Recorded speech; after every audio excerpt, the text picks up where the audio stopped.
এরকম বড় একটা গুদা মাছ বড় পুষে লাভ নেই। এখন একটা গুদা মাছ পুষের থেকে এটা যদি ভিউ বানাতে হয়ে যাবে না।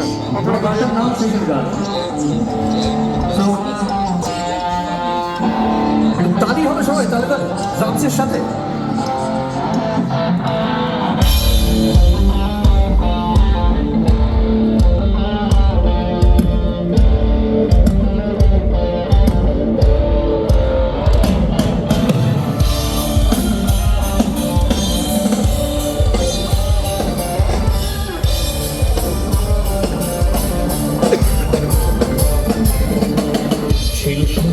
সকাল ছিল আকাশ নিঃশেষ, তোমার হাত ধরা সকাল সব হয়ে গেল শেষ। ছবিগুলো দেখলে